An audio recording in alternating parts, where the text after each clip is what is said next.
மக்களுடைய பிரச்சனைக்காக நாங்கள் தொடர்ந்து குரல் கொடுப்போம், சட்டசபைக்குள்ளேயும் குரல் கொடுப்போம். ஆதரவு கொடுத்ததுனால எல்லாமே நாங்கள் ஆதரவு அல்ல.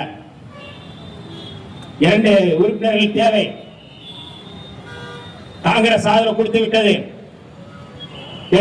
இடதுசாரிகள் இந்திய கம்யூனிஸ்ட் கட்சி, மார்க்சிஸ்ட் கம்யூனிஸ்ட் கட்சி ஆதரவு கொடுத்து விட்டார்கள். எங்க விடுதலை சிறுத்தைகள் 2 இடங்கள் ஆதரவு கொடுத்தால்தான் இந்த ஆட்சியை பெரும்பான்மை நிரூபிக்க முடியும் என்கிற நிலை.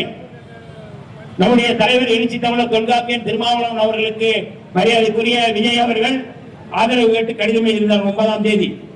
அந்த கடிதத்தின் அடிப்படையில் நம்முடைய தலைவர் அவர்கள் உயர்நிலைக்குழு கூட்டத்தை கூட்டி ஆதரிப்பதா இல்லையா என்கின்ற ஒரு விவாதம் நடைபெற்றது.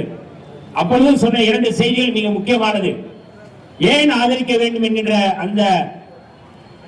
அந்த கோரிக்கை அதற்கான காரணம் என்பது மிக முக்கியமானதாக நான் பார்க்கின்றேன்.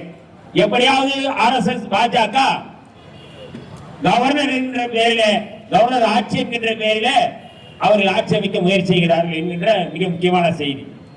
இரண்டாவது, எங்களால் விடுதலை சிறுத்தைகளால் இந்த ஆட்சி கவிழ்ந்து விட்டது, ஆட்சி அமைக்காமல் போய்விட்டது என்கின்ற பழிபாவங்களை விடுதலை சிறுத்தைகள் சுமக்க கூடாது.